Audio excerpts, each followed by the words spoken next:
திருப்பலி முன்னுரை. அன்பு இறைமக்களே, இன்றைய நாள் திரு அவையினால் கொடுக்கப்பட்ட தவக்காலத்தின் ஆரம்ப நாள். இன்றிலிருந்து இயேசுவின் பாடுகள், துன்பங்கள், மரணம் வழியாக இறை அருளை பெற்றுக்கொள்ளும் அருளின் காலம், மன்னிப்பின் காலம், மனமாறி நம்மை புதிய வாழ்வு வாழ அழைக்கும் காலம், இறைவனின் அளவிட முடியாத அன்பை சுவைத்து பார்க்க, உணர்ந்து கொள்ள நம்மை இத்தவ காலம் அழைக்கின்றது.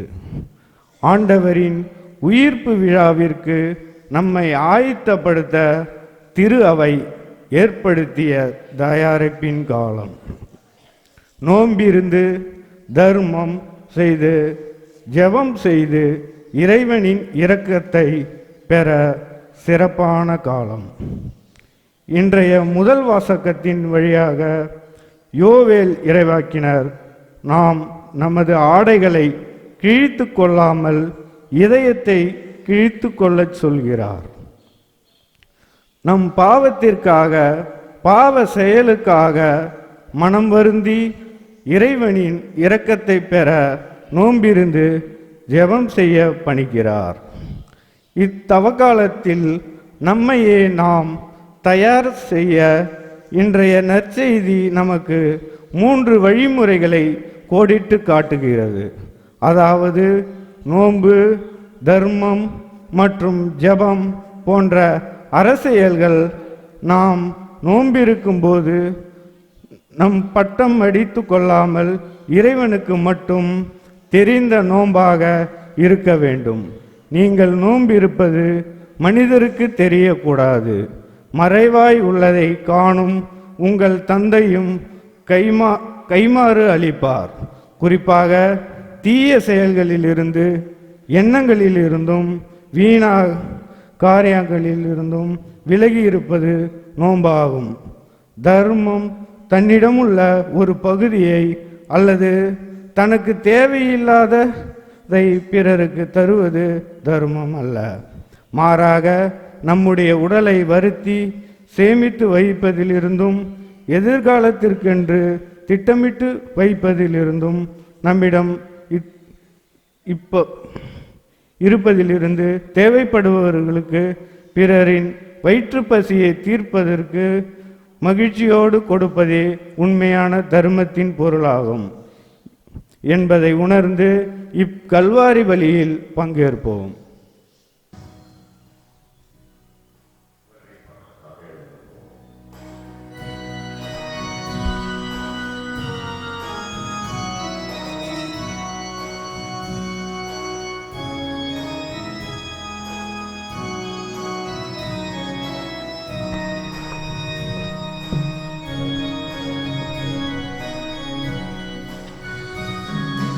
அன்பினில் பிறந்த இறை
இன்று திருநூற்று முதல், அதாவது சாமல் முதல் என்ற நாளை துவக்கி 40 நாள் தவக்காலத்தை நாம் ஆரம்பிக்கின்றோம்.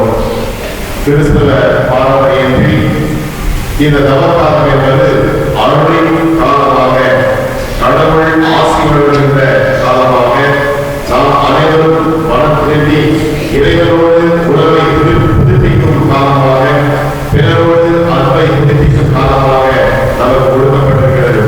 எனவே இந்த தவக்காலம் முழுவதும் கடவுளுடைய ஆசி நமக்கு இருக்க வேண்டும் என்றும், அதற்கான செயலும் சொல்லும் நாம் கடைபிடிக்க வேண்டும் என்றும் திருப்பதியை கொண்டாடுவோம். திருப்பதி கருதியாளர்களுக்கு கேட்க நடையாயிருக்கிற பாவங்களுக்கான நடவடிக்கை ஆண்டவரிடமே கேட்போம். நீங்கள் உடைகளை கிழித்துக் கொள்ள வேண்டாம், இதயத்தை கிழித்துக் கொள்ளுங்கள். இறைவாக்கினர் யோவேல் நூலிருந்து வாசகம். பிரிவு 2, திருவசனங்கள் 12 முதல் 18 முடிய. ஆண்டவர் கூறுகிறார், இப்பொழுதாவது உண்ணா நோன்பிருந்து அழுது புலம்பிக் கொண்டு உங்கள் முழு இதயத்தோடு என்னிடம் திரும்பி வாருங்கள். நீங்கள் உங்கள் உடைகளை கிழித்துக் கொள்ள வேண்டாம், இதயத்தை கிழித்து கொண்டு உங்கள் கடவுளாகிய ஆண்டவரிடம் திரும்பி வாருங்கள். அவர் அருள் நிறைந்தவர், இரக்கம் மிக்கவர், நீடிய பொறுமை உள்ளவர், பேரன்பு மிக்கவர், செய்ய கருதிய தீங்கை குறித்து மனம் மாறுகின்றவர். ஒருவேளை அவர் தம் மனத்தை மாற்றிக்கொண்டு உங்கள் கடவுளாகிய ஆண்டவருக்கு தானிய படையலையும் நீர்ம படையலையும் நீங்கள் அளிக்குமாறு உங்களுக்கு ஆசி வழங்குவார். இதை யார் அறிவார்? சீயோனில் இக்காலம் ஊதி எச்சரியுங்கள், புனிதமான உண்ணா நோன்புக்கென நாள் குறியுங்கள், வழிபாட்டு பேரணியை திரட்டுங்கள், மக்களை திரண்டு வர செய்யுங்கள், புனித கூட்டத்திற்கு ஏற்பாடு செய்யுங்கள், முதியோரை கூடி வர செய்யுங்கள், பிள்ளைகளையும் பால் குடிக்கும் குழந்தைகளையும் ஒரு சேர கூட்டுங்கள். மணமகன் தன் அறையை விட்டு வெளியேறட்டும், மணமகள் தன் மஞ்சத்தை விட்டு புறப்படட்டும். ஆண்டவரின் ஊழியர்களாகிய குருக்கள் கோவில் மண்டபத்திற்கும் பலிபீடத்திற்கும் இடையே நின்று அழுத வண்ணம், ஆண்டவரே, உம் மக்கள் மீது இரக்கம் கொள்ளும், உம் உரிமை சொத்தை வேற்றினத்தார் நடுவில் நிந்தைக்கும் பழி சொல்லுக்கும் ஆளாக்காதீர் என சொல்லுவார்களாக. அவருடைய கடவுள் எங்கே என வேற்றினத்தார் கூறவும் வேண்டுமோ? அப்பொழுது ஆண்டவர் தம் நாட்டின் மேல் பேரார்வம் கொண்டு தம் மக்கள் மீது கருணை காட்டினார். ஆண்டவரின் அருள் வாக்கு.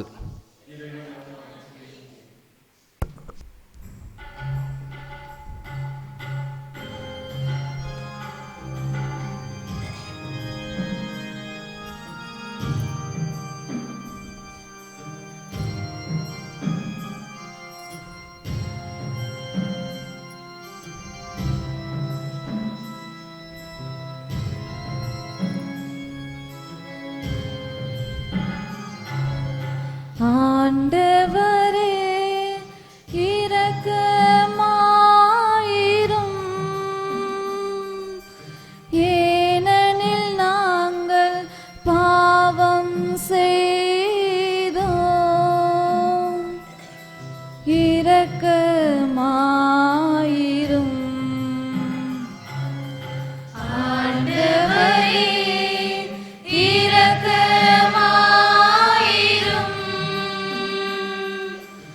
ஏனெனில் நாங்கள் பாவம் செய்தோம். இரக்கமாயிரும். ஆண்டவரே இரக்கமாயிரும்.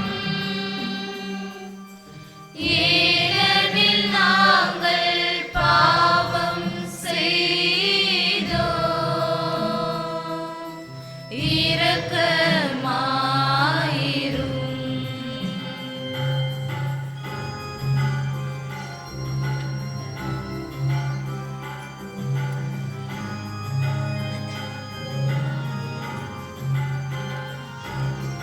கடவுளே, உமது பேரன்புக்கேற்ப எனக்கு இரங்கும்.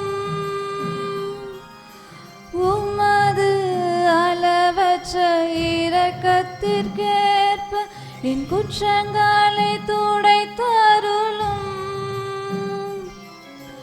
என் தீவினை முற்றிலும்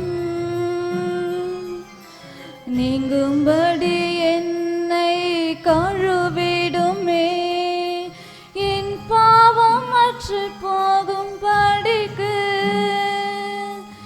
என்னை தூய்மையாக்கும், என்னை தூய்மையாக்கும். ஆண்டவரே இரக்கமாயிரும்,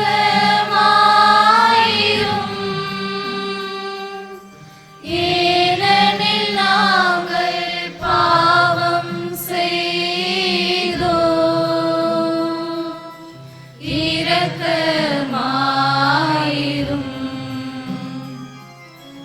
ஆண்டவரே இரக்கமாயிரும், ஏனெனில் நாங்கள் பாவம் செய்தோம். இரக்கமாயிரும்.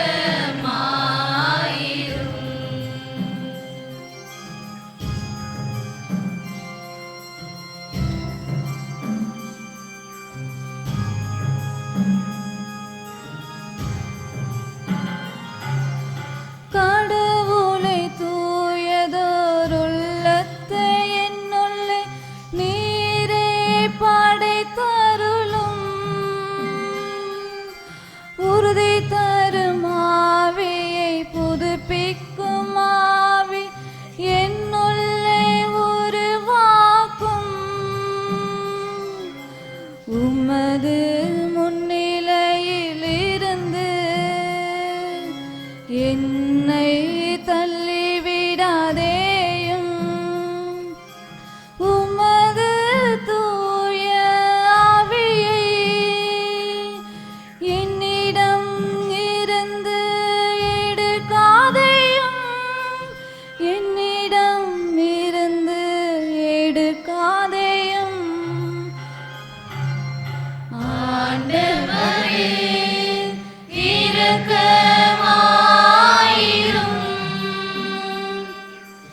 ஏனெனில் நாங்கள் பாவம் செய்தோம்.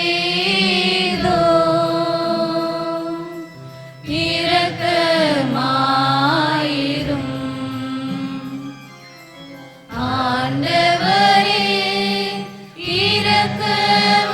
இரக்கமாயிரும், ஏனெனில் நாங்கள் பாவம் செய்தோம்.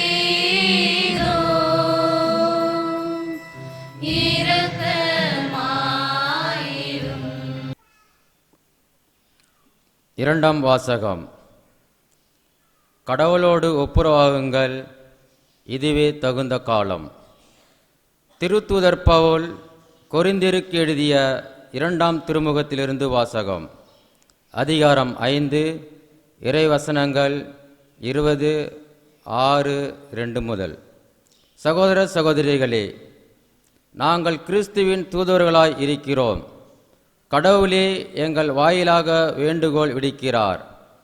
ஆகவே கடவுளோடு ஒப்புரவாகுங்கள் என்று கிறிஸ்துவின் சார்பில் நாங்கள் மன்றாடுகிறோம்.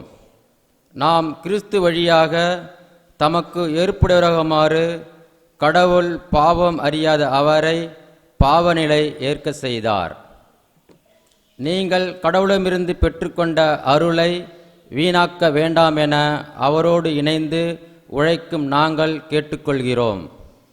தகுந்த வேளையில் நான் உமக்கு பதிலளித்தேன், விடுதலை நாளில் உமக்கு துணையாய் இருந்தேன் என கடவுள் கூறுகிறார். இதுவே தகுந்த காலம், இன்றே மீட்பு நாள். ஆண்டவர் வழங்கும் அருள்வாக்கு.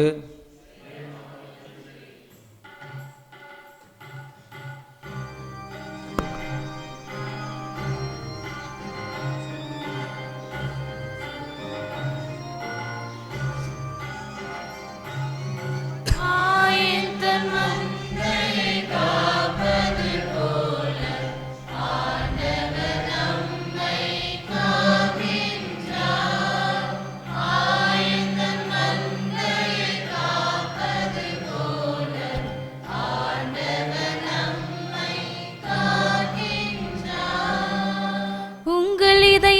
கடினப்படுத்தி கொள்ளாதீர்கள், மாறாக ஆண்டவரது குரலை கேட்பீர்களாக. ஆயன் தன் மந்தையை காப்பது போல ஆண்டவர் நம்மை காக்கின்றார். ஆண்டவர் உங்களோடு இருப்பாராக.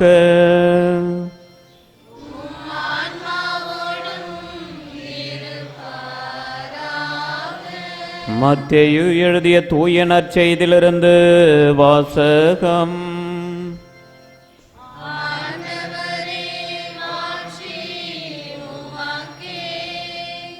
அதிகாரம் 6. இறை வார்த்தைகள் 1 முடிய மற்றும் 16 18 முடிய. அக்காலத்தில் இயேசு தம் சீடரை நோக்கி கூறியது: மக்கள் பார்க்க வேண்டுமென்று அவர்கள் முன் உங்கள் அறச்செயல்களை செய்யாதீர்கள். இதை குறித்து நீங்கள் எச்சரிக்கையாக இருங்கள். இல்லையென்றால் உங்கள் விண்ணக தந்தையிடமிருந்து உங்களுக்கு கைமாறு கிடைக்காது. நீங்கள் தர்மம் செய்யும்போது உங்களை பற்றி தம்பட்டம் அடிக்காதீர்கள். வெளிவேடக்காரர் மக்கள் புகழ வேண்டுமென்று தொழுகை கூடங்களிலும் சந்துகளிலும் நின்று அவ்வாறு செய்வர். அவர்கள் தங்களுக்குரிய கைமாறு பெற்றுவிட்டார்கள் என உறுதியாக உங்களுக்கு சொல்லுகிறேன். நீங்கள் தர்மம் செய்யும்போது உங்கள் வலக்கை செய்வது இடக்கைக்கு தெரியாதிருக்கட்டும். அப்பொழுது நீங்கள் செய்யும் தர்மம் மறைவாய் இருக்கும். மறைவாய் உள்ளதை காணும் உங்கள் தந்தையும் உங்களுக்கு கைமாறு அளிப்பார். நீங்கள் இறைவனிடம் வேண்டும் பொழுது வெளிவேடக்காரரை போல இருக்க வேண்டாம். அவர்கள் தொழுகை கூடங்களிலும் வீதியோரங்களிலும் நின்று கொண்டு மக்கள் பார்க்க வேண்டுமென இறைவேண்டல் செய்ய விரும்புகிறார்கள். அவர்கள் தங்களுக்குரிய கைமாறு பெற்றுவிட்டார்கள் என உறுதியாக உங்களுக்கு சொல்லுகிறேன். ஆனால் நீங்கள் இறைவனிடம் வேண்டும் பொழுது உங்கள் உள்ளறைக்கு சென்று கதவை அடைத்து கொண்டு மறைவாய் உள்ள தந்தையை நோக்கி வேண்டுங்கள். மறைவாய் உள்ளதை காணும் உங்கள் தந்தையும் உங்களுக்கு கைமாறு அளிப்பார். மேலும் நீங்கள் நோன்பு இருக்கும்போது வெளிவேடக்காரரை போல முகவாட்டமாய் இருக்க வேண்டாம். தாங்கள் நோன்பு இருப்பதை மக்கள் பார்க்க வேண்டுமென்றே அவர்கள் தங்கள் முகங்களை விகாரப்படுத்திக் கொள்கிறார்கள். அவர்கள் தங்களுக்குரிய கைமாறு பெற்றுவிட்டார்கள் என உறுதியாக உங்களுக்கு சொல்லுகிறேன். நீங்கள் நோன்பு இருக்கும்போது உங்கள் தலையில் எண்ணெய் தேய்த்து முகத்தை கழுவுங்கள். அப்பொழுது நீங்கள் நோன்பு இருப்பது மனிதருக்கு தெரியாது. மாறாக மறைவாய் இருக்கின்ற உங்கள் தந்தைக்கு மட்டும் தெரியும். மறைவாய் உள்ளதை காணும் உங்கள் தந்தையும் உங்களுக்கு ஏற்ற கைமாறு அளிப்பார்.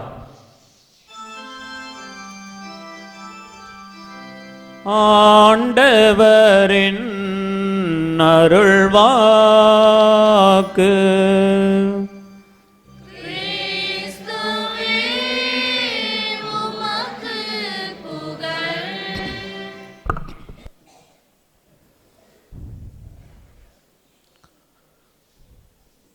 தவக்காலம் இது வாழ்வு வழங்குகின்ற அருட்காலம். இதுவே தகுந்த காலம். இன்றே மீட்பு நாள். தவக்காலம் ஜபத்தின் காலம். தவக்காலம் தவத்தின் காலம். தவக்காலம் தர்மத்தின் காலம், தானத்தின் காலம். இது அன்பின் காலம், அருளின் காலம், இரக்கத்தின் காலம், மனமாற்றத்தின் காலம், மீட்பின் காலம், வாழ்வின் காலம். ஆண்டவர் இயேசு கிறிஸ்துவில் பிரியமுள்ள அன்பு சகோதர சகோதரிகளே, திருவழிபாட்டு கால அட்டவணையானது 4 பாகங்களாக பிரிக்கப்படுகின்றது. திருவருகை காலம், தவக்காலம், பாஸ்கா காலம், பொது காலம் என்று 4 பிரிவுகளாக பிரிக்கப்படுகின்றது. அப்படி பார்க்கின்ற பொழுது இன்று தவக்காலத்தை நாம் தொடங்குகின்றோம். திருநீற்று புதனாகிய இன்று தவக்காலத்தின் தொடக்க நாளாக அமைகின்றது.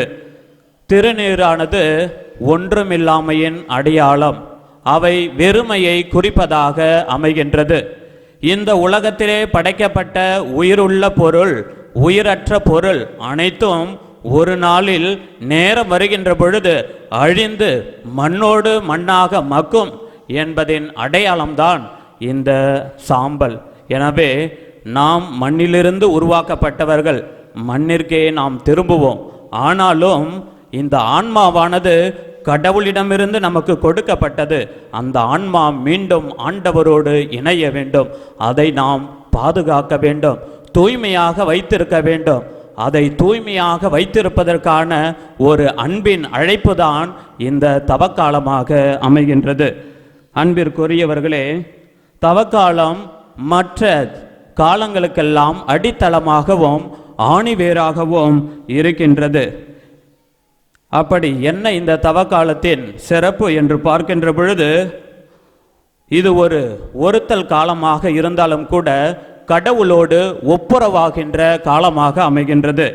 இந்த தவக்காலம் ஏதோ 40 நாட்கள் பல்வேறு விதமான தவ முயற்சிகளில், பக்தி முயற்சிகளில் நாம் ஈடுபட்டு நம்முடைய பாவத்திற்காக மன்னிப்பை பெற்று இந்த 40 நாட்களும் ஒருத்தல் முயற்சிகளில் ஈடுபடுவது மட்டுமல்ல, மாறாக இந்த 40 நாட்களும் நாம் மேற்கொள்கின்ற பல்வேறு விதமான தவ முயற்சிகள் அனைத்தும் இந்த ஆண்டு முழுவதும் கடவுளுடைய அருளிலும் அன்பு உறவிலும் நம்மை நிலைத்திருக்க செய்வதுதான் இந்த தவக்காலத்தின் சிறப்பாக அமைகின்றது. ஒரு ஒட்டகத்தை நாம் பார்த்தோம் என்றால், அது நீர் கிடைக்கின்ற பொழுது தனக்கு தேவையான நீரை, அதாவது பாலைவனத்தில் நீர் கிடைக்காத பொழுது அந்த பாலைவனத்திலே பயணம் செய்வதற்கு தேவையான நீரை கிடைக்கின்ற பொழுது அது சேகரித்து கொள்ளுமாம். அவ்வாறுதான் இந்த தவக்காலத்திலே பல்வேறு விதமான பக்தி முயற்சிகளினால், தவத்தினால், தர்மத்தினால், நாம் செய்கின்ற தானத்தினால், ஜபத்தினால் பெறுகின்ற இறைவனுடைய அருளையும் ஆசிரையும் கொண்டு பாலைவன நம்ம சோதனைகள் ஏற்படுகின்ற பொழுது, நம்முடைய வாழ்க்கை என்னும் பாலைவனத்திலே நாம் துன்பத்திலே, கஷ்டத்திலே தனிமைப்படுத்தப்படுகின்ற பொழுது, துவண்டு விடுகின்ற பொழுது, எவருடைய உதவிக்கரமும் நமக்கு கிடைக்காத பொழுது இறைவனுடைய அருள் நமக்கு கை கொடுக்கும். இறைவனுடைய அருள் நம்மை ஆசீர்வதிக்கும். நம்மை அந்த துன்பத்திலிருந்து மீட்டெடுக்கக்கூடிய கருவியாக இருக்கும். இதுதான் இந்த தவக்காலத்தின் சிறப்பாக அமைகின்றது. அன்பிற்குரியவர்களே, இந்த தவக்காலமானது இந்த தவக்காலத்திலே பல்வேறு விதமான மாற்றங்களை நாம் ஏற்படுத்துவோம். ஆடைகளிலே மாற்றம் கொண்டு வருவோம், தவ உடையை உடுத்தி கொள்வோம். வெறும் இந்த ஆடை மாற்றம் ஆடையோடு போய்விடக்கூடாது, மாறாக நம்முடைய ஆன்மாவிலே ஒரு மாற்றத்தை கொண்டு வர வேண்டும். உணவுகளிலே நாம் மாற்றத்தை கொண்டு வருவோம். அது வெறுமனே இந்த உணவோடு போய்விடக்கூடாது, மாறாக நம்முடைய உள்ளத்தில் மாற்றத்தை கொண்டு வர வேண்டும். பல திருத்தலங்களுக்கு நாம் நடைபயணமாக செல்லுவோம். எனவே நடத்தையில் மட்டும் நமக்கு மாற்றத்தை கொண்டு வரக்கூடாது, மாறாக நம்முடைய வாழ்க்கை நடத்தையிலே மாற்றத்தை கொண்டு வர வேண்டும். இதுதான் இந்த தவக்காலத்தின் சிறப்பாக அமைகின்றது. இத்தகைய மாற்றத்தை, எத்தகைய தவ முயற்சிகளை இந்த தவக்காலத்தில் நாம் கடைபிடிக்க என்பதை சொல்வதுதான் இன்றைய திருவழிபாட்டின், குறிப்பாக இன்றைய வாசகங்களின் மைய கருத்தாக அமைகின்றது. அப்படி பார்க்கின்ற பொழுது நாம் எத்தகைய தவத்தை மேற்கொள்ள வேண்டும் என்பதனை யோவேல் இறைவாக்கினர் முதல் வாசகத்திலே மிக அழகாக சொல்லுகின்றார். நீங்கள் அழுது புலம்பி உண்ணா நோன்பிருந்து உங்கள் முழு இதயத்தோடு கடவுளிடம் திரும்பி வாருங்கள். முழு இதயத்தோடு நாம் கடவுளை நோக்கி வருகின்ற காலம்தான் இந்த தவக்காலம். மீட்பை பெறுகின்ற காலம்தான் இந்த தவக்காலம். இந்த தவக்காலத்திலே நம்முடைய ஆடையை கிழித்து கொள்ள வேண்டாம், மாறாக நம்முடைய இதயத்தை கிழித்து கொள்ள வேண்டும்.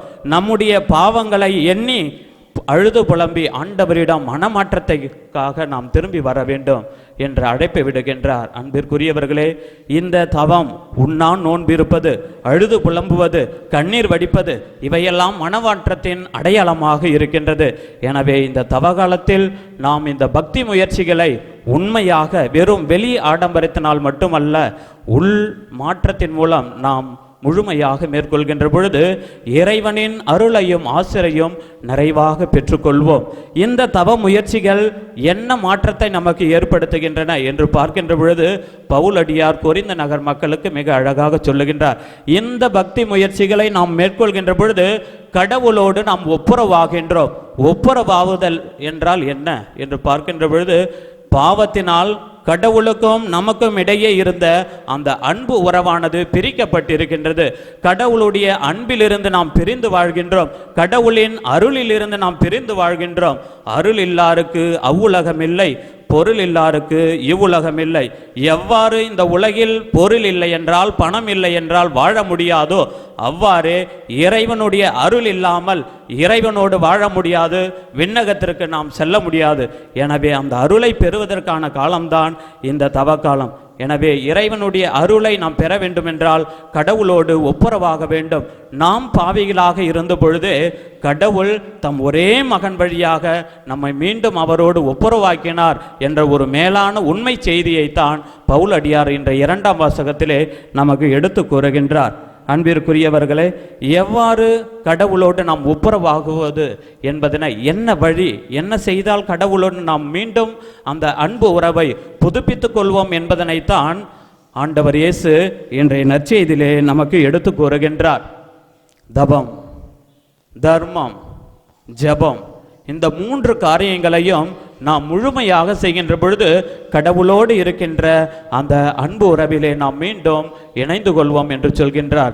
ஆனாலும் ஆண்டவர் வெளிவேடக்காரர்களைப் போல இருக்காதீர்கள். ஏன் என்று சொன்னால், அவர்கள் மக்கள் தங்களை புகழ வேண்டும் என்பதற்காக செய்கின்றார்கள். ஆனால் நீங்கள் செய்கின்ற ஜெபமும் தவமும் தானமும் மறைவாக இருக்க வேண்டும். பிறருக்கு தெரியாமல், நீங்கள் வலக்கையில் கொடுப்பது இடக்கைக்கு தெரியாமல் இருக்கட்டும் என்று ஆண்டவர் சொல்கின்றார். அன்பிற்குரியவர்களே, நாம் செய்கின்ற தர்மமும் தானமும் ஜெபமும் மனிதர்களுக்கு தெரிய தேவையில்லை. மாறாக கடவுளுக்கு தெரிந்தால் அவருடைய அருளையும் ஆசிரையும் நாம் நிறைவாக பெற்றுக்கொள்வோம். இந்த ஜெபத்தை நாம் செய்கின்ற பொழுது கடவுளுடைய அருளையும் ஆசிரியம் நிறைவாக பெற்றுக்கொள்வோம். அன்பிற்குரியவர்களே, கடவுளோடு ஒப்புரவாக வேண்டுமென்றால் நாம் முதலில் நாம் ஒவ்வொருவரும் நம்மோடு ஒப்புரவாக வேண்டும், சக மனிதர்களோடு ஒப்புரவாக வேண்டும். அதன் பிறகுதான் கடவுளோடு நாம் ஒப்புரவாக வேண்டும். நம்மோடு நாம் ஒப்புரவாக வேண்டும் என்றால் என்ன செய்ய வேண்டும் என்று பார்க்கின்ற பொழுது, நாம் தவம் செய்ய வேண்டும், நோன்பு இருக்க வேண்டும். நோன்பு இருக்கின்ற பொழுது நம்முடைய பாவங்கள், குற்றங்கள், குறைகள், நாம் பிறருக்கு எதிராக செய்த அனைத்து குற்றங்களையும் நாம் நினைத்து பார்க்கக்கூடிய ஒரு வாய்ப்பாக அமைகின்றது. பிறருக்கு எதிராக நாம் செய்த துரோகங்கள் அனைத்தையும் நாம் நினைத்து பார்க்கக்கூடிய ஒரு நேரமாக இருக்கின்றது. எனவே நம்மிடம் இருக்கின்ற குறைகளை உணர்ந்து பார்க்க நாம் உண்ணான் நோன்பு இருக்க வேண்டும். பல்வேறு விதமான பக்தி முயற்சிகளில் நாம் ஈடுபடுகின்ற பொழுதுதான் நம்முடைய குற்றங்கள் முதலில் நமக்கு வெளிப்படுத்தப்படும். அதுதான் பிறரை அன்பு செய்வதற்காக, பிறரை ஏற்றுக்கொள்வதற்கான அடையாளமாக இருக்கும். அடுத்ததாக நாம் பிறரை அன்பு செய்ய வேண்டும், பிறரோடு ஒப்புரவாக வேண்டும். அதற்கு என்ன வழி என்று பார்க்கின்ற பொழுது தானம் செய்ய வேண்டும், தர்மம் செய்ய வேண்டும். தர்மம் செய்கின்ற பொழுதுதான் பிறரோடு இருக்கின்ற அந்த நட்புறவானது, உறவானது வளர்க்கப்படுகின்றது. பிறரோடு நாம் ஒப்புரவாக்கப்படுகின்ற பொழுதுதான் கடவுளோடு நாம் ஒப்புரவாகுவோம். 1 யோவான் 4வது அதிகாரம் 20வது வசனத்தில் இவ்வாறு சொல்லப்படுகின்றது, கடவுளோடு நாம் ஒப்புரவாக வேண்டும் என்றால் சக மனிதர்களோடு முதலில் நாம் ஒப்புரவாக வேண்டும். அதுதான் உண்மையான கடவுளோடு ஒப்புரவாவதின் அடையாளமாக இருக்கின்றது. அன்பிற்குரியவர்களே, நம்மோடு நாம் ஒப்புரவாகின்ற பொழுது, பிறரோடு ஒப்புரவாகின்ற பொழுது நாம் கடவுளோடு ஒப்புரவாவதற்கு அடித்தளமாக அமைகின்றது. கடவுளோடு நாம் ஒப்புரவாக வேண்டும் என்றால் ஜெபம் செய்ய வேண்டும். ஜெபத்திலே நாம் ஈடுபடுகின்ற பொழுது கடவுளை நாம் சந்திக்கின்றோம்.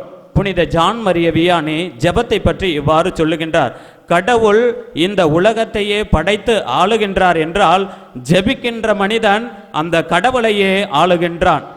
கடவுள் முடியாது என்று சொல்கின்ற பொழுது கூட ஜெபிக்கின்ற மனிதன் முடியும் என்று கடவுளே செய்ய வைக்கின்றான்.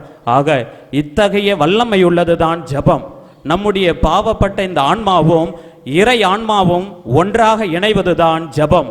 எனவே இந்த ஜெபத்தில் நாம் ஈடுபடுகின்ற பொழுது கடவுளோடு ஒப்புரவாகின்றோம். அன்பிற்குரியவர்களே, நாம் ஜெபத்திலும் தவத்திலும் தானத்திலும் ஈடுபடுகின்ற பொழுது கடவுளோடும் சக மனிதர்களோடும் நம்மோடும் ஒப்புரவாகின்றோம். அன்பிற்குரியவர்களை, ஏதோ நம்முடைய தவம் நம்மோடு மட்டும் இருந்து விடக்கூடாது. பிறரோடு அதை நாம் உறவுபடுத்த வேண்டும். சக மனிதர்களை மன்னிக்க வேண்டும். நமக்கு எதிராக பல குற்றங்கள் செய்திருப்பார்கள், மன்னிக்கவே முடியாதுதான், ஆனால் மன்னிக்க வேண்டும். அதை சொல்வதுதான் இந்த தவக்காலம். அருகாமையில் இருப்பவர்கள், பக்கத்து வீட்டில் இருப்பவர்கள், சண்டை இருந்திருக்கும், மன்னிக்கவே முடியாத தவறு நமக்கு எதிராக இழைத்திருப்பார்கள். அவர்களை மன்னித்து நாம் தவத்தில் ஈடுபடுகின்ற பொழுதுதான் அந்த தவத்தினுடைய முழுமையான பலனை நாம் அடைய முடியும். இங்கிருந்து வேளாங்கண்ணிக்கு நடந்து போனால் ஒரு ஆசிரும் கிடைக்கவே கிடைக்காது. நடந்து போகிறதுனால என்ன புண்ணியம் வருது? உண்மையான நல்ல ஒரு தவ முயற்சி ஈடுபடுகின்ற பொழுது நல்ல பாவ சங்கீதனம் செய்து நற்கருணை உட்கொண்டு எவரையெல்லாம் மன்னிக்க முடியாத நாம் இதயத்திலே சுமந்து கொண்டிருக்கிறோமோ, பகைமையை வைத்து கொண்டிருக்கின்றோமோ, அவர்களையெல்லாம் மன்னித்து அந்த நடைப்பயணத்திலே, அந்த திருப்பயணத்திலே நாம் ஈடுபடுகின்ற பொழுது இறைவனுடைய அருளையும் ஆசிரியம் நிறைவாக பெற்றுக்கொள்வோம். இங்கேருந்து வேளாங்கண்ணிக்கு போகிறோம், ஊரில் இருக்கிற நம்ம கோயிலுக்கு வரது கிடையாது. 40 நாள் வீட்டில் இருந்து நோன்பு இருந்து என்ன புண்ணியம்? பூசைக்கு வரணும், நற்கருணை உட்கொள்ள வேண்டும், பாவ சங்கீதனம் செய்யணும். உள்ளூரில் இருக்கிற ஓனானை பிடிக்க முடியலையா, உடுமலைக்கு போனானா உடும்பு பிடிக்க. உள்ளூரில் இருக்கிற கோயிலுக்கு வந்து நம்ம ஒரு முட்டி போட்டு கடவுள்கிட்ட நம்ம பாவத்திற்காக ஜெபிக்க முடியறதில்ல. உடலை வருத்தி கொண்டு பல மைல் நம்ம நடந்து போகிறோம். இதனால் என்ன பயன்? ஒரு பயனும் இருக்காது. அதனால் நடந்து போகிறது தவறு என்று சொல்லவில்லை. அது சரியான விதத்தில் நல்ல ஒரு பக்தி முயற்சியில் நம்முடைய ஆன்ம மாற்றத்தை கொண்டு வரும் என்றால் அந்த பக்தி முயற்சியில் நாம் ஈடுபடலாம். அன்பிற்குரியவர்களே, இந்த தவக்காலம் அருளின் காலம். ஆண்டு முழுவதும் இறைவனுடைய அருளிலே நிலைத்திருக்கக்கூடிய அருளையும் ஆசிரையும் பெற்று தரக்கூடிய காலமாக இருக்கின்றது. எனவே அந்த அருளை பெற வேண்டி இறைவனுடைய அருளுக்காக நாம் அவருடைய கெஞ்சி மன்றாடுவோம். நம்முடைய பாவத்திற்காக தனிப்பட்ட விதத்தில் அழுது புலம்புவோம். தவ முயற்சிகளில் ஈடுபடுவோம். நம்மோடும் சக மனிதரோடும் கடவுளோடும் ஒப்புரவாகுவோம். இறைவனின் அருளை நிறைவாக பெற்றுக்கொள்வோம். எல்லாம் வல்ல இறைவன் என்றென்றும் வாழ்த்து பெறுவாராக.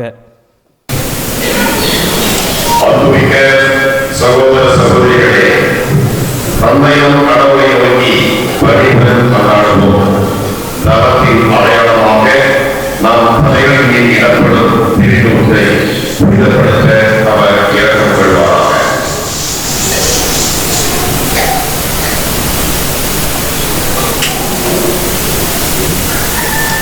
இறைவா, எங்கள் ஆட்சியின் பொருட்டு நீர் மனம் இறங்குகிறீர்.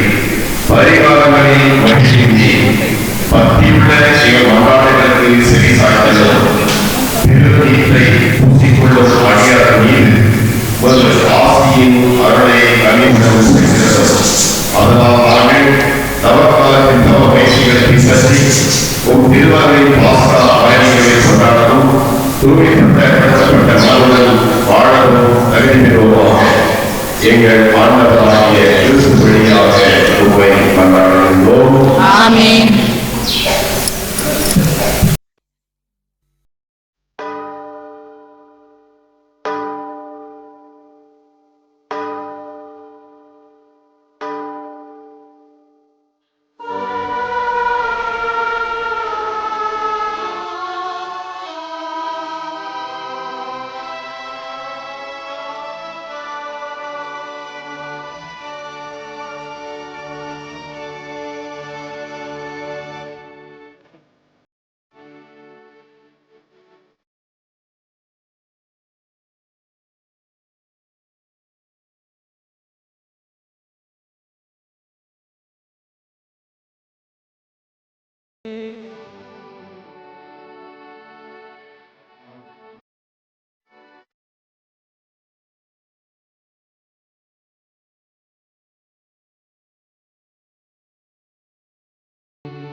வந்தோம் தந்திடவே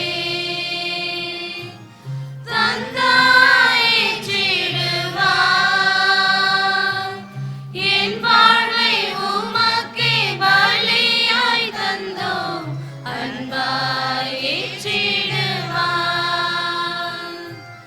வந்தோம் தந்திடவே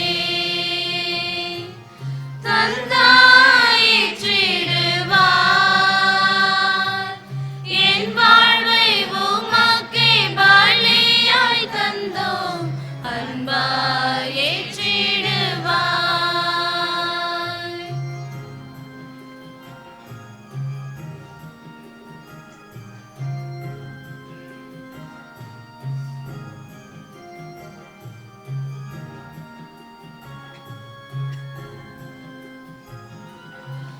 இறைவாவும் மில்லினைய வாழ்வு இருந்தும் பயனென்ன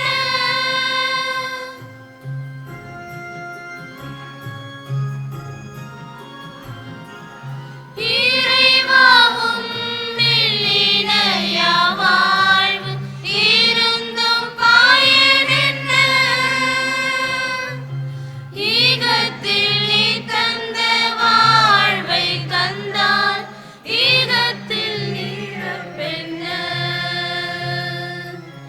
இனி வாழும் காலம் இனிதாக வேண்டும் இறைவா உன்னோடு இணைந்தாக வேண்டும் இணைந்தாக வேண்டும் இணைந்தாக வேண்டும் வந்தோம் தந்திடவே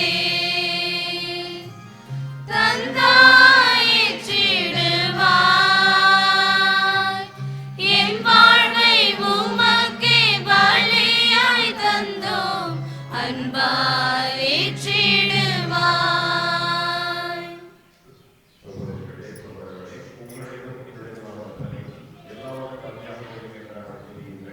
ஆண்டவர் தமது பேரின் புகழ்ச்சிக்காகவும் மாட்சிக்காகவும் நமது நன்மைக்காகவும் புனித திரு அவை அனைத்து நலனுக்காகவும் உமது கையிலிருந்து பலியேற்றுக் கொள்வாராக.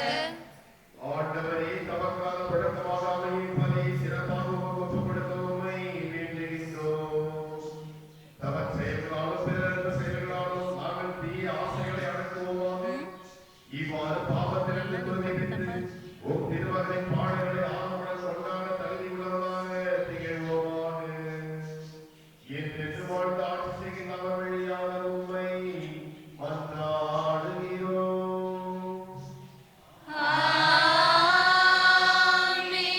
ஆண்டவர் உங்களோடு இருப்பாராக. உம் ஆன்மாவோடும் இருப்பாராக.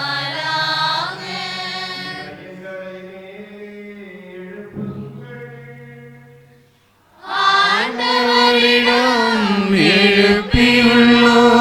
நம் இறைவனாகிய ஆண்டவருக்கு நன்றி கூறுவோம். அது தகுதியும் நீதியும் ஆனது. ஆண்டவரே, தூயவரான தந்தையே, என்றுமுள்ள எல்லாம் வல்ல இறைவா, எந்நாளும் எவ்விடத்தில் நாங்கள் உமக்கு நன்றி செலுத்துவது மெய்யாகவே தகுதியும் நீதியுமாகும். எங்கள் கடமையும் மீட்புக்குரிய செயலுமாகும். எங்கள் தவ முயற்சிகளால் நாங்கள் உமக்கு நன்றி செலுத்தவும், எங்கள் ஆணவத்தை தளர்த்தவும், ஏழைகளுக்கு உணவு அளிக்கவும், இவ்வாறு மது கனிவிரக்கத்தை பின்பற்றவும் நீர் திருவுளமானீர். ஆகவே எண்ணற்ற வானதூதரோடு சேர்ந்து நாங்கள் உம்மை போற்றி புகழ்ந்தேத்தி ஒரே குரலாய் பாடுவதாவது: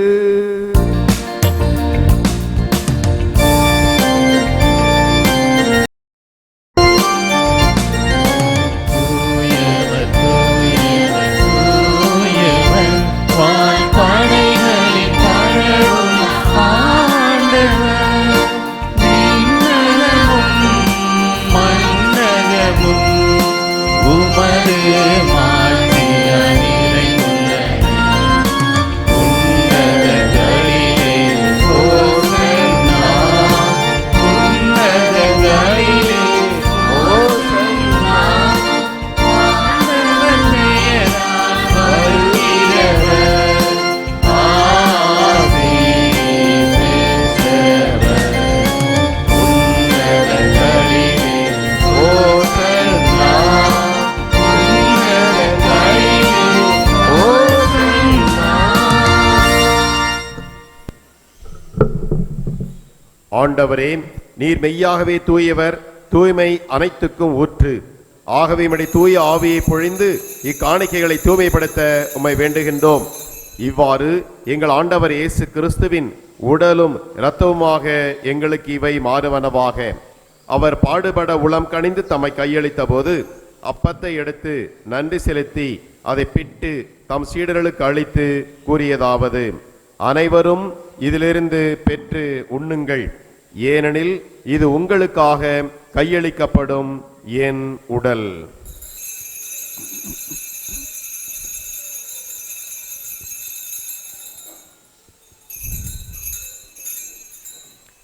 அவ்வண்ணமே இரவு விருந்தை அருந்திய பின் கிண்ணத்தையும் எடுத்து மீண்டுமக்கு நன்றி கூறி தம் சீடர்களுக்கு அளித்து அவர் கூறியதாவது: அனைவரும் இதிலிருந்து பெற்று பருகுங்கள், ஏனெனில் இது புதிய நிலையான உடன்படிக்கைக்கு உரிய என் இரத்தத்தின் கிண்ணம்.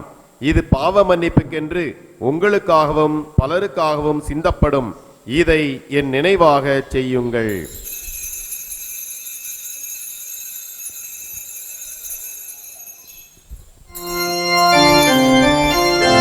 நம்பிக்கையின் மறைபொருள்.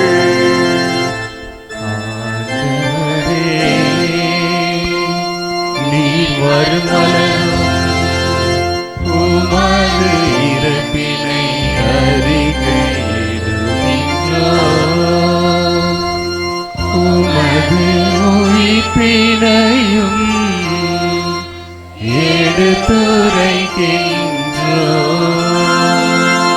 ஆகவே ஆண்டவரே, நாங்கள் கிறிஸ்துவின் இறப்பினையும் உயிர்ப்பினையும் நினைவு கூர்ந்து வாழ்வதரும் அப்பத்தையும் மீட்பளிக்கும் கிண்ணத்தையும் உமக்கு ஒப்புக் கொடுக்கின்றோம். உம் திருமுன்னின்று ஊழியம் புரிய தகுந்தவர்களை எங்களை ஏற்றுக்கொண்டீர். எனவே உமக்கு நன்றி செலுத்துகின்றோம்.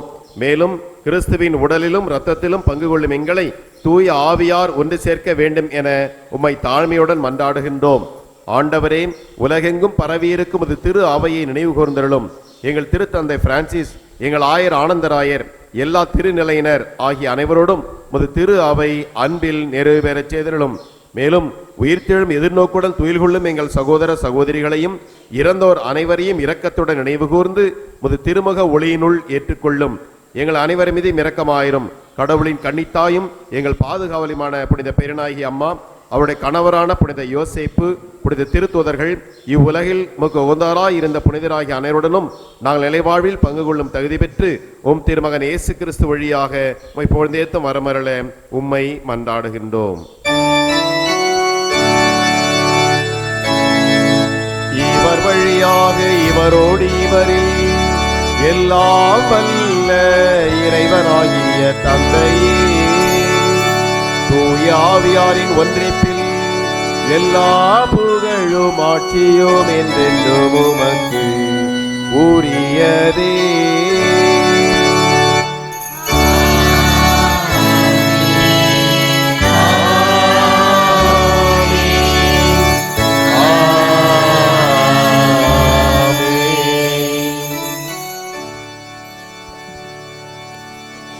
நம் ஆண்டவராகிய இயேசு கிறிஸ்து ஆரம்பித்த இறையாட்சி இம்மண்ணுலகில் மலர மன்றாடுவோம்.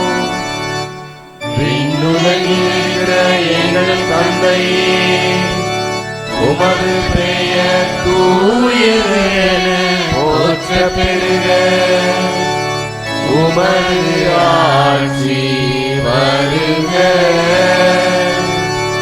உமது திருவுளம் விண்ணுலகில் நிறைவேறுவது போல மண்ணுலகிலும் நிறைவேறுக.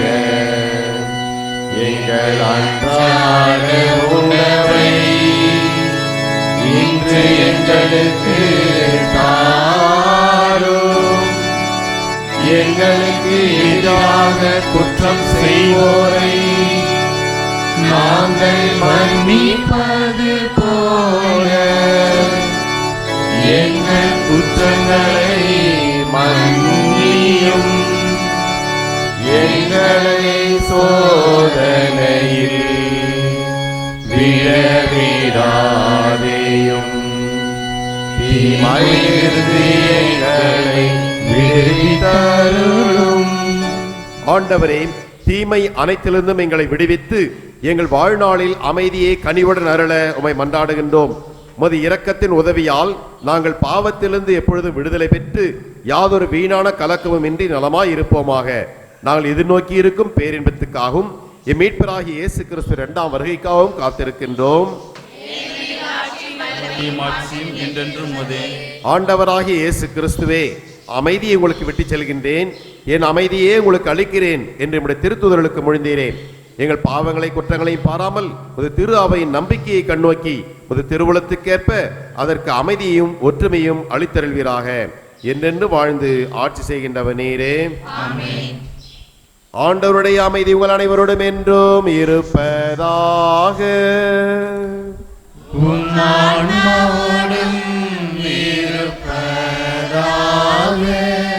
ஒருவருக்கொருவர் அமைதியை பகிர்ந்து கொள்வோம். உலகின் பாவங்களை போக்கும் இறைவனின் செம்மறியே, எங்கள் மேல் இரக்கமாயிரும். உலகின் பாவங்களை போக்கும் இறைவனின் செம்மறியே, எங்கள் மேல் இரக்கமாயிரும். உலகின் பாவங்களை போக்கும் இறைவனின் செம்மறியே, எங்களுக்கு அமைதி அளித்தருளும். இதோ இறைவனின் செம்மறி, இவரே உலகின் பாவங்களை போக்குகின்றவர். இந்த சிறப்பான தவக்காலத்தை நமக்கு அளித்து நம் அனைவரையும் புனிதராக அழைப்பவர். இந்த செம்மறியின் விருந்துக்கு அழைக்கப்பட்ட நாம் ஒவ்வொருவரும் பேறு பெற்றோர். ஆண்டவரே, நீர் நிலத்தில் எழுந்தருள நான் தகுதியற்றவன், ஆனால் ஒரு வார்த்தை மட்டும் சொல்லியருளும், எனது ஆன்மா நலமடையும்.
தவக்காலத்திலே ஒவ்வொரு நாளும் திருப்பலிக்கு முன்பாக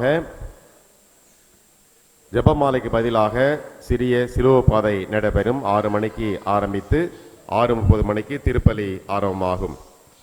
ஒவ்வொரு வெள்ளிக்கிழமையும் வழக்கம் போல அன்பியங்களும் மற்ற குழுக்களும் வெள்ளிக்கிழமை சிலுவை பாதையை சிறப்பிப்பார்கள். வருகின்ற வெள்ளிக்கிழமை சிலுவை பாதையை அருள் சகோதரிகள் இல்லத்தை சார்ந்தவர்களும் செவித்திறன் குறையுள்ளோர் பள்ளியும் சேர்ந்து இந்த சிலுவை பாதை நடத்துவார்கள். ரெடிங்களா? நீங்கள் இருப்பீங்களா? நல்லது.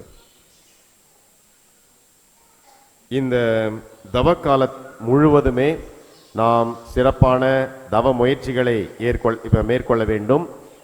இந்த விபூதி புதன், அதாவது திருநீற்று புதன் மற்றும் எல்லா வெள்ளிக்கிழமைகளிலும் சுத்த போசனம் கடைபிடிக்க வேண்டும். சுத்த போசனம் என்றால் கறி போன்றவற்றை நிறுத்துவது. இந்த திருநீற்று புதனும் பெரிய வெள்ளிக்கையும் கிழமையும் ஒரு சந்தி அனுசரிக்க வேண்டும். அதாவது ஒரு வேளை மட்டும் முழுமையாக உண்டு, மற்ற வேளைகளில் உண்ணா நோன்பு இருந்து கடவுளுக்காக அதை ஒப்புக் கொடுக்க வேண்டும். இது திருச்சபை நமக்கு கொடுக்கின்ற கட்டளை. ஆனால் இதையும் தாண்டி நம்முடைய தவ முயற்சிகள் இருக்க வேண்டும். இந்த தவ முயற்சி இன்று நாம் மேற்கொள்ளுகின்ற இந்த சாம்பலில் அடங்கி இல்லை. யாருக்கெல்லாம் சிலுவை அழகாக வந்திருக்குது, யார் சிலுவை நீட்டாக வந்திருக்குது பார்த்துன்னு இருக்கிறது நம்ம வேலை இல்லை. இது ஒரு அடையாளம் தான். நாம் தவத்தை ஆரம்பிக்கிறோம் என்பதின் அடையாளமாக இந்த சாம்பல் நம் தலை மீது பூசைப்படுகிறது. இந்த சாம்பல் பூசுவதால் நாம் தவத்தை மேற்கொள்கிறோம் என்று பொருள் அல்ல. இது ஒரு அடையாளம். இதிலே பக்தியை காட்டுவதை விட நம்முடைய நடவடிக்கை, நம்முடைய செயல்கள், நம்முடைய சொற்கள், நம்முடைய ஜெபம், இதிலே நம்முடைய ஆர்வத்தை காட்டி இந்த தவக்காலம் நம்மிலே எந்த மாற்றத்தை ஏற்படுத்தி இருக்கிறது என்பதை நாம் உணர வேண்டும். ஆகவே தவக்காலம் முழுவதும் ஒவ்வொருவரும் தனிப்பட்ட முறையிலே நீங்கள் ஒரு சில செயல்களை செய்து தவக்காலத்தை பயனுள்ள காலமாக மாற்ற வேண்டியது உங்கள் ஒவ்வொருவரையும் பொறுத்திருக்கிறது. ஆகவே தவக்காலம் வெற்றிகரமாக முடிப்பது இந்த பூசுகின்ற சாம்பலில் அல்ல, நம்முடைய மனதிலே இருக்கிறது என்பதை மனதில் கொள்ளுங்கள். அதே போல தவ உடை அணிந்து செல்வது நம்மை ஞாபகப்படுத்து, நமக்கு நாமே நினைவூட்டுவதற்காகத்தான் இந்த தவ உடை மாலை அணிவது. ஆகவே கூடுமான வரை நம்முடைய கிறிஸ்துவத்தின் மாதாவின் நிறமான நீல உடையை பின்பற்றுவது நல்லது. ஆகவே நம்முடைய கிறிஸ்துவத்தின் அடையாளமாக, கத்தோலிக்கர்களின் அடையாளமாக நீல நிற தவ உடைகளை அணிந்து இந்த தவக்காலத்திலே நாம் மேற்கொள்வது நன்று. எனவே இந்த தவக்காலம் முழுவதும் கடவுளுடைய ஆசீர்வாதமும் கடவுளுடைய அருளும் உங்களுக்கு இருக்க வேண்டும் என்றும், நம் ஒவ்வொருவருக்கும் கடவுளுடைய சிறப்பான கொடைகள் அருளும் இந்த தவக்காலம் முழுவதும் இருக்கும்படி மன்றாடுவோம். எழுந்து நிற்போம், மன்றாடுவோமாக.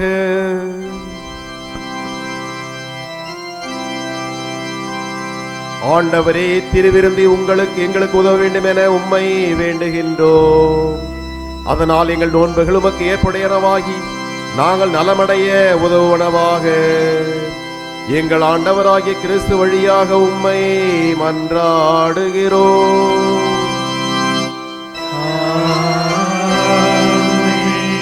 ஆண்டவர் உங்களோடு இருப்பாராக.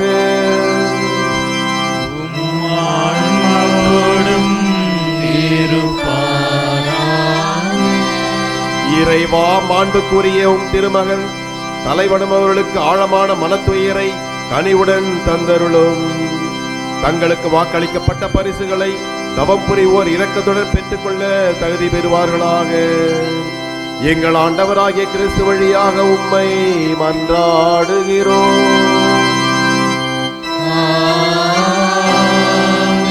எல்லாம் வல்ல இறைவன் தந்தை, மகன், தூய ஆவியார் அனைவரையும் நிறைவாக ஆசீர்வதிப்பாராக.